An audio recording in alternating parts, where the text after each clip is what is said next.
O programa Destaque está recebendo aqui nos estúdios do Dr. Manuelito Eduardo Campos, da Faculdade Integrada da Grande Fortaleza, com muito prazer, a nossa amiga, a Alana Soraya. Ela é dramaturga, jornalista e atriz com residência artística em artes cênicas, pesquisas, intercâmbio e experimentos cênicos em Paris, França e Palermo, na Itália. Ela hoje vem falar da sua experiência com o espetáculo fabuloso Contador de História. Mas antes, Alana, eu queria saber um pouco mais sobre você. Eu quero ir lá para o passado. Quando foi que, de repente, você disse, não, eu quero essa profissão, eu quero ser artista? Eu quero ser artista. Eu acho que eu já nasci querendo ser artista, né? Porque desde criança a gente começou com brincadeiras de criança em casa. Lá em casa era sempre o centro das brincadeiras. E a criançada mesmo aqui inventavam as pecinhas e criavam as coisas. E, inclusive, esse texto ele tem muito da minha infância, né? Porque a criança ela tem essa coisa de transformar. Por exemplo, um banco ele pode se transformar numa nave espacial e, no outro momento, já ser um cavalo. Então, a criança ela tem esse poder de criar, de estar transformando as coisas, né? E, assim, acredito que desde sempre. Acho que essa coisa de ser artista, você já vem com ela de algum lugar. Eu sou kardecista, então assim, já acredito que vem de alguma outra existência, de algum outro passado distante. Mas quando você realmente começou, entende, a representar, quando você disse, não, eu realmente sou uma atriz? Eu ainda não disse, né? Ainda não disse.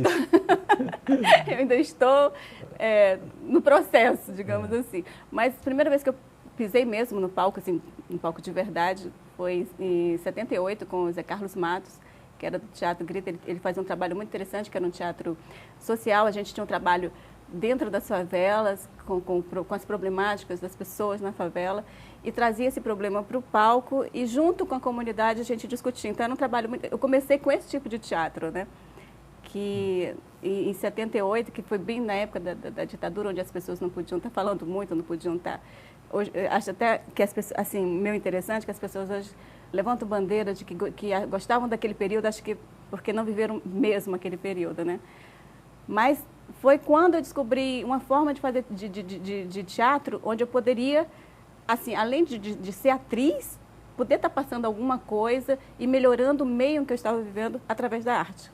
E por que o jornalismo? Por que você escolheu o jornalismo também? O jornalismo é porque na época que eu fui fazer vestibular não tinha teatro, né? E tinha jornalismo, por acaso, assim. E acabei nem ficando na faculdade, mas assim, fui convidada para fazer um teste na TV Ceará como atriz e comecei a apresentar aulinhas. E na época o Vanderlei Pereira, que inclusive foi uma perda grande que tivemos agora, Com certeza, me viu apresentando e me chamou para fazer o telejornal oficial. E de lá para cá, foi assim, começou o meu... Desencarnou, no dizer dele, né? Isso, desencarnou. Aí mas você gostou do trabalho de jornalista? Lhe completou de alguma forma? Eu acho maravilhoso. E acho que assim, tem uma certa ligação, né? Com o drama, com essa coisa toda. Eu acho, é uma outra forma de fazer, mas eu acho que também me complementa. Acho que o jornalismo, assim, a maior parte da minha vida também foi dentro do jornalismo, tanto como repórter, tanto como apresentadora. Acho que lá dentro eu fiz bastante coisa, até em edição, né? Só não fui câmera.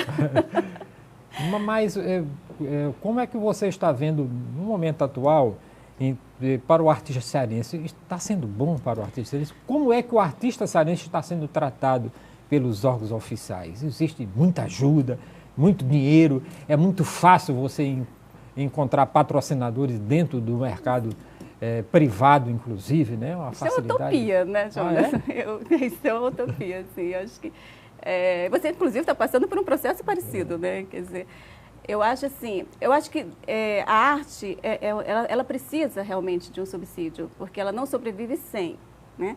Então, algumas pessoas dizem, mas porque as pessoas que vivem da arte querem sempre ter um pai, um padrinho. Mas é porque é o meio que as dificuldades para você conseguir fazer um trabalho e você manter aquele trabalho por tão pouco tempo, por exemplo, você passa meses fazendo uma peça de teatro, o gasto que você faz no espetáculo é muito alto, não é? Aí você não tem casas para você apresentar E quando tem, você não tem abertura em alguns meios de comunicação para divulgar aquele evento. Então, você, assim, às vezes não tem o retorno que você investiu, né? Aí é necessário que exista realmente um subsídio do governo para que possa dar um apoio, para que possa dar um fomento, né? Mas como é que você está sentindo esse momento atual aqui no Ceará? Esse momento atual já é um momento que veio já de muito tempo, né? Esse apoio, não existe um apoio assim, você tem vários editais, hoje nós temos acesso aos editais, antigamente era mais complicado você conseguir essa verba, né? Hoje, pelo menos, nós temos acesso aos editais.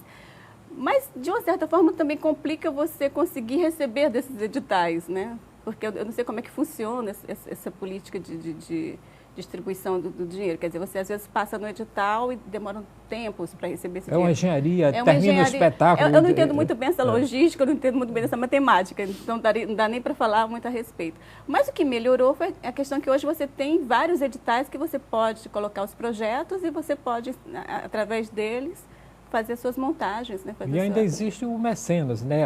Aquelas empresas, né, que ajudam também. Agora é interessante que as empresas também tomem consciência da importância de atrelar o nome deles a um produto, né, a cultura, né, que isso dá um retorno também interessante para a empresa. Né? E talvez elas não tenham essa noção, essa consciência. Algumas até que sim, mas a grande maioria acho que ainda não entende muito bem como é essa mecânica. Né? Porque não imagina que não existe vida sem cultura, né? A vida do homem, de forma alguma, ela está toda atrelada à cultura do próprio homem. Inclusive, grandes centros, por exemplo, Paris vive da sua cultura, né? Claro. Lá não tem nenhuma, não é como Fortaleza, como o Nordeste, que tem as praias que ainda chamam turistas. Lá ela vive essencialmente de sua cultura e vive até hoje. Quantos anos tem Paris, não é verdade? É verdade. Lá em Paris a turma reclama aqui no Ceará de uma ponte, e lá em Paris tem pelo menos 50 e poucos pontes tem ali. Você e a turma reclama ali não, onde né? está a torre, um monte tirar aquilo ali para colocar viadutos, isso é uma loucura. É uma loucura. Mas de repente você resolveu publicar o fabuloso Catador de Histórias. Isso. Eu queria saber um pouco sobre essa sua obra aqui e quem é esse fabuloso Catador de Histórias? Então, o fabuloso Catador de Histórias, ele começou, um amigo meu até fala assim, os poemas, as coisas que você escreve, tem que ser como uma sementinha que você guarda ali e deixa a coisa até começar a florescer. Então, acho que foi mais ou menos isso que aconteceu com esse livro. Eu comecei a escrever eram crianças que, aquele processo que eu vivi na infância, de que elas iam transformando a história. Eles começavam com a história e essa história ia se desenvolvendo, né, de várias formas.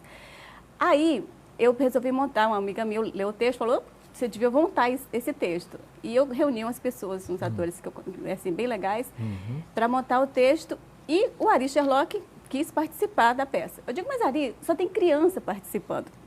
Como é que eu vou colocar? Assim, ele já é um senhor na época estava com 80 anos. Aí ele falou assim, não, mas eu quero, arranje um personagem para mim. Aí, olha a responsabilidade. Foi daí que surgiu o fabuloso Catador de História. Eu quis homenagear também, fazer uma homenagem. Na época eu estava fazendo um trabalho, porque eu também sou professora de teatro em colégio, e eu estava trabalhando o conteúdo que eles estavam falando sobre a questão da reciclagem. Aproveitei isso e criei o Catador de Histórias para o Ari Sherlock. Pô, que coisa maravilhosa. E de repente, esse livro poderia se dizer que é uma experiência da sua vida de atriz e de professora também? Também. Que você trabalha com as crianças? Exatamente. E exatamente a possibilidade que dá de você trabalhar com as crianças, algumas questões, e isso foi que me levou também para a Argentina, que eu levei esse livro para ser apresentado lá no Congresso de Arte e Reabilitação, que é um congresso maravilhoso, que, aliás, assim, o meu sonho é trazer esse congresso para cá. Ele fala da questão da reabilitação através da arte. Então, assim, crianças, adolescentes, pessoas com algum tipo de deficiência que usam a arte para poder se reabilitar. uma amiga minha lendo o livro, ela mora na Espanha, mas ela estava aqui de férias, aí ela falou assim, Lana, esse teu livro tem tudo a ver com o festival. Aí, mas ficou na conversa, né? Só que ela, sem me avisar, pegou o livro e mandou escreveu o livro. Quando eu recebi já era a informação de quando seria minha palestra a respeito do livro, a sala e tudo. Eu tomei até um susto, né? Enfim. Mas foi uma experiência maravilhosa. E você publicou o livro através da Secretaria de Cultura também? Foi entrou um prêmio. No Mecenas? Não, esse aí foi um prêmio que existiu na época do secretário Alto Filho, que não existe mais esse prêmio, que tinha para dramaturgia, para poesia, eram vários prêmios. Aí eu escrevi o livro para dramaturgia e recebi o prêmio, que seria uma quantia em dinheiro e a publicação do livro. Né? Aí, e esse livro está nas livrarias? Como é que é? Como é que funciona? Então, ele está na Saraiva e também pode conseguir através da autora também.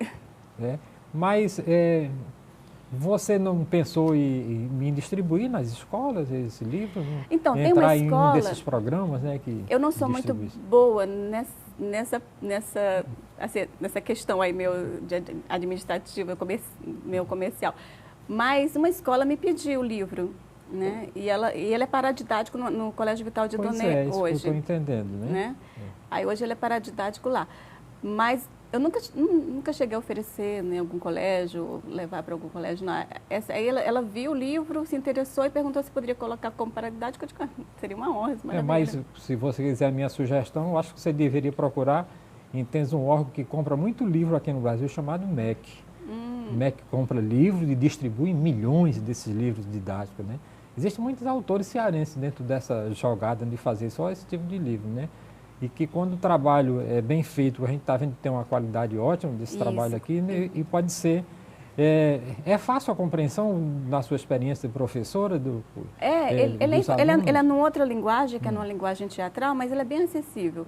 Você lê, você nem sente que é uma peça de teatro, você lê como se fosse um...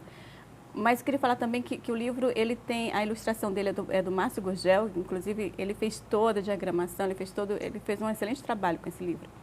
Né? E as músicas, porque tem músicas também, porque eu montei o espetáculo, né? Inclusive, vários dos atores que participaram da peça, hoje tem até o Jesuíta Barbosa, que está tendo uma repercussão nacional, tem a Cristiane Góes também, que participou de outros filmes, Roberta Vermont, tem o Lucas de Souza, a Cátia Camila, que é uma excelente atriz, e outros mais, o Igor Fernandes, porque assim, foi mudando. E o De Julino Lucas também teve uma participação substituindo o Ari Sherlock. O que era interessante nesse espetáculo, já falando do espetáculo, é que ele conseguia juntar pessoas de diversas idades, pessoas de 18 anos, 40 anos e de 80 anos. Está entendendo? Assim, tudo no mesmo, ele conseguia agregar todas essas pessoas de uma forma bem interessante. Você convivia com essas pessoas, tudo no mesmo ambiente, que achava muito interessante. Você disse convivia porque você não está ainda, o espetáculo já saiu de cartaz e não vai voltar? Então, porque várias pessoas que participavam do espetáculo, cada um foi fazendo alguma coisa, saindo, e eu montei ano passado, foi ano passado, montei com o grupo de teatro que eu tenho no colégio que eu dou aula, que é a Companhia Experimental de Teatro da Auler Bringel. Mas deu uma parada, assim, a gente não está... Foi também desde 2010 até o ano passado a gente estava com ele em cartaz. Mas você já saiu daqui do Ceará para outros estados? Não, no Ceará no Ceará nós estivemos em Sobral e algumas outras regiões próximas, Maracanaú, Guaiúba, lugares assim próximos. Não, Guaiúba acho que foi com outro espetáculo. Mas é porque é um grupo grande e é muito complicado viajar exatamente por isso, porque são muitas pessoas e você conseguir lugar para ficar, hospedagem para essas pessoas, alimentação, então acaba saindo meio caro e dificulta, né? Como é a reação do público? É maravilhosa. Nossa, é muito gostoso, assim. As crianças saem, querem fazer parte, querem participar, é muito gostoso. Assim. E era uma coisa que eu tinha muita preocupação, porque trabalhar para criança não é fácil. Porque a criança não é como o adulto. O adulto, por exemplo, ele vai a um espetáculo, ele assiste o espetáculo, não é bom, mas ele tem aquela educação de ficar na... Criança não, criança se ela não gosta, ela levanta, ela sai, ela vai, ela fala o que ela quer, entendeu? Ela não tem esse compromisso, né? Então é muito mais difícil você trabalhar para a criança, né? É muito mais, é uma responsabilidade. E qual será o próximo passo agora? Eu tenho um outro livro que chama O Sequestro do Folclore, que eu estou tentando ver se eu consigo a publicação dele. Que fala exatamente, é uma bruxa que era dos contos, que era do João e Maria. As histórias dela não estavam mais rendendo, então tiraram ela da história e ela teve que vir para o Brasil porque ela achou que sequestrando e vendendo o folclore do mercado negro ela ia conseguir se dar bem, né? Então a história ela gira em torno disso aí. Mas isso ainda é um projeto, eu ainda não sei como é que a gente... Eu estou montando com os meus alunos, mas assim, a publicação ainda não está muito nos meus planos, porque... Porque é difícil publicar? É difícil. É difícil, custa caro e assim, geralmente é muito difícil encontrar uma editora que realmente queira investir naquilo ali, né?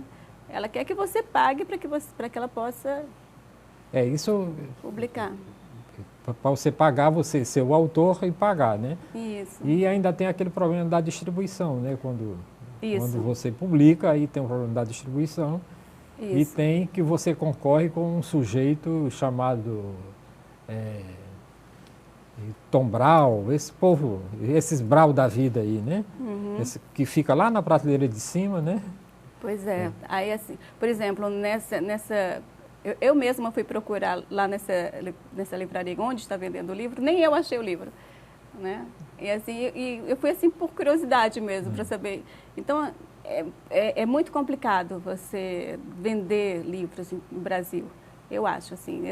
Eu sabia que era, mas depois que você lança, você publica, aí você vê realmente a dificuldade que é para que as pessoas tenham interesse de colocar. Porque todos têm que ganhar com isso, né? Então, assim, a questão... Eu sou meio romântica nessa coisa, acho Exato. que... E o autor é que ganha menos, né? E o autor é que ganha menos. Dentro dessa bem história, menos, né? assim, praticamente nada, assim. Eu só ganho o prazer de ver que a outra pessoa está lendo o seu livro. Como, por exemplo, uma aluna minha, uma mãe de uma aluna minha ligou e disse assim, Lana, onde é que está vendendo o seu livro? Aí eu falei, não, é porque a minha filha está querendo de presente de aniversário o seu livro. Aí eu digo, que é isso? Eu dou de presente para ela, né? Que é isso? Ela, não, eu faço questão de comprar o livro. Eu achei aquilo tão maravilhoso, sabe? Eu achei assim, né, a consciência dela de valorizar aquilo ali, porque ela, não, eu quero comprar o seu livro. E foi lá e comprou. Eu achei aquilo assim maravilhoso. Porque a gente sempre quer dar o livro de presente, né? Porque já é uma coisa assim meio, né? Eu acho que você não vai comprar, então toma. Eu quero que você leia, né? Eu quero que você conheça. Na primeira edição do livro você tirou quantas cópias aqui? Porque foi um prêmio, Foram 1000, né? Foi 1000. 1000 e a Secult ficou com 200 para distribuir nas bibliotecas e eu fiquei com o restante, né? Mas aí teve uma negociação com a editora, porque o livro não estava exatamente como eu queria, então teve uma negociação lá. Mas você ficou satisfeita com a distribuição do livro? Não, porque assim, não existe a distribuição. A editora, na verdade, ela não tem participação nenhuma. Ela não está... Quem está fazendo todo... A editora apenas editou o livro, ela né? Como se fosse uma gráfica, né? Como se fosse uma gráfica. Gráfica. O trabalho dela foi editar, ela não tem nenhuma... Assim, até na época que eu fui para a Argentina, eu recebi a proposta de fazer o livro em espanhol para poder lançar lá na Argentina mesmo. E eu fiz a proposta para eles, né? Aí já colocaram assim, um monte de dificuldade. Então deixa. E como foi a repercussão lá na Argentina? Bom, na verdade, lá eu fui apresentar o livro dentro do congresso. No congresso foi maravilhoso, né? Eu estava muito preocupada porque o meu portunhol é qualquer coisa, né? Então, assim, mas foi muito interessante. As pessoas conseguiram entender a proposta do livro. A gente fala português mesmo quando chega nesses cantos, né? Não é? E eles entendem, é divertido. E a minha palestra era no último dia do congresso, assim, às 4 horas da tarde. Imagina, no último dia do congresso, 4 horas da tarde, quem que vai para essa palestra, assistir a palestra de uma pessoa, de um livro fabuloso, catador de história, que ninguém sabe nem o que é? Gente, quando começou a lotar aquilo ali, a gente começou a palestra conversando com todo mundo, mostrando o projeto e tal, e as pessoas começaram a perguntar, começaram a participar, e aquilo ali, eu fiquei tão empolgada, começou a encher, ficou lotado a sala. Inclusive, eu tenho várias fotos foi muito gratificante essa participação lá na Argentina, inesperada, assim, e muito gratificante. Você é uma leitora de livros infantis? Eu gosto, eu adoro. Eu adoro, assim, até desenho animado eu adoro. Eu adoro esse mundo infantil. Curto demais, assim. Você é da turma da Maria Clara Machado? Helena Kanner, né? Helena. Também. É. Por que você gosta de viver nesse mundo de criança e de fantasia? Bom, eu acho que você aprende bastante, né? Acho, porque, na verdade, quando você ensina, você aprende muito mais do que ensina. Então, não foi uma Esse escolha. É o prazer de ensinar, né? É. Não foi uma escolha. A coisa foi surgindo. Sabe quando as coisas vão acontecendo? Como jornalismo também na minha vida. Não foi eu escolhi, a coisa foi acontecendo e eu fui deixando acontecer e aconteceu de forma muito gostosa, né? Então, imaginando, você ensina criança e como é de repente você e tomar um susto de ver as suas crianças crescerem quando elas se encontram com você mais tarde e diz, professora... Professora? Tia Lana. Eu estava uma vez tomando um café, e aí eu ia saindo, quando eu vejo aquele rapagão enorme, tia Lana, e vai e me abraça. Aí eu estava com um amigo, ele falou assim, tia, não tem vergonha não? Tu deixa a mãe chamar tia Lana? Não, porque ela vai ser sempre minha tia Lana, quer dizer...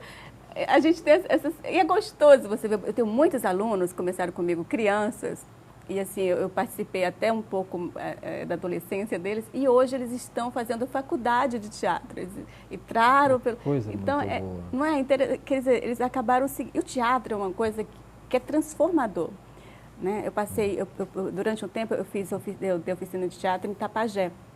Foi uma experiência maravilhosa. E tinha uma criança que a professora veio me dizer que ela fazia xixi na sala de aula porque ela tinha vergonha de pedir para ir ao banheiro. E em 5 meses que ela estava fazendo teatro, ela já estava, era outra criança, estava participando da aula, era visível a transformação dela. Então, assim, o poder do teatro, acho que todas as pessoas deveriam fazer teatro. Ah, com certeza. Pois é, não apenas para ser ator ou atriz, para ir para a Globo, entendeu? Mas porque... Para transformar a pessoa humana, a pessoa e que sabe dramaturgia, que se envolve com dramaturgia, ele consegue ver um mundo de diferentes formas, diferentes ângulos. Né? Você consegue aguçar o seu senso crítico, você começa a já ver o mundo de uma outra forma. Eu acho que é muito importante você fazer teatro. Aliás, você fazer arte já é muito importante para a sua vida. É difícil, é uma coisa que vem da alma, né? Mas acaba sendo gratificante, né? Bastante, muito gratificante. E faz você crescer como ser humano, né? Eu acho que se tivesse mais arte no meio dessas pessoas, que se as pessoas investissem mais em arte, mais em teatro, mais em música, acho que a violência estaria bem menor em Fortaleza, né? Porque é muito triste a gente observar que Fortaleza hoje é a 7ª cidade mais violenta do mundo, né? Quando é um problema social mesmo, que podia ser resolvido de uma forma com mais carinho, através da arte poderia ser resolvido também, que seria um dos caminhos. Não digo que seria a solução, mas seria um dos caminhos. Hoje é obrigatório o curso de arte, né, nas escolas? Obrigatório, você tem que ter o arte educador, né? Isso. Na verdade, é um professor que ele tem que ter esses conhecimentos, mas eu não tenho muita ideia se todas as escolas praticam ou têm um arte educador. Eu sei que nessas 2 escolas que eu tenho, eles trabalham mais como se fosse extracurricular, não é uma coisa que faça parte né? do currículo obrigatório, né? do aluno, Você acha que, de um modo geral, e não só a arte, como a pintura, como o cinema, as pessoas envolvidas são melhores do ponto de vista da compreensão humana? Eles são... Sim, e principalmente teatro, porque o teatro ele tem que observar o outro. Né? E na observação do outro, você acaba se questionando muitas coisas. Entendeu? E acaba entendendo por que algumas coisas acontecem de determinada forma e acaba se sensibilizando também para as questões do mundo, né? Quando você para e olha para o outro, porque nós vivemos no mundo tão de corre-corre que as pessoas não têm tempo nem para falar oi, nem para dar um abraço, então, assim, é muito complicado. Então, as pessoas começam a ficar endurecidas, né? quando você para e olha o outro e começa a ver, enxergar realmente o outro, você começa a ver um outro mundo. Começa a enxergar. Além do seu, né? Você começa a ver um espelho, né? Que na verdade... Às vezes você vê através do outro a coisa que você está fazendo errado, né? Com certeza. Você observando, mas hoje nós estamos sendo e sempre olhados e sempre observados, né? Estamos no Big Brother, né? Nós estamos absolutamente, eu não consigo acreditar que ninguém esteja sendo vigiado. Tanto é, eu tenho a menor preocupação e tudo quanto eu escrevo, tudo quanto eu faço absolutamente aberto, né? Entendeu? Eu fantasio, né, para misturar a fantasia com a realidade para ver e se alguém desconfia que eu estou dizendo a verdade ou que eu estou dizendo mentira, porque o mundo está aberto. Hoje você não tem mais segurança alguma em canto nenhum do planeta, né? Não. E agora com as redes sociais, então? Com as redes sociais, com o seu computador, que está aberto, que não tem jeito, toda pessoa entra no seu computador. É verdade. Isso é uma grande mentira. Você anda na rua e as câmeras lhe acompanham, e todos os seus gestos, né? E você, para você ser o melhor, você não é melhor nem pior do que ninguém, mas você consegue se guardar se você tiver uma noção de que você está no mundo, né, sendo vigiado por todos os cantos e por todos os ângulos, né, para você não cometer muitas tolices e muitas asneiras, né? Infelizmente, nosso tempo está chegando ao fim, Nossa, né? que Rapidamente pena. a gente... eu queria que você falasse um pouco mais, né, você tem um minuto para falar um pouco mais sobre o seu livro aqui, recomendar aonde é que esse livro se encontra, né? E agradeço muitíssimo a sua participação aqui no programa Destaque. Eu que agradeço muito, é um prazer muito grande participar aqui do seu programa, tenho muita admiração por você e pelo seu trabalho. Bom, o livro ele está na livraria Saraiva e pode conseguir também comigo através do 88567414. E vou estar lançando agora esse livro no Festival Capixaba, lá do Espírito Santo, onde vou fazer também uma oficina de dramaturgia e improvisação.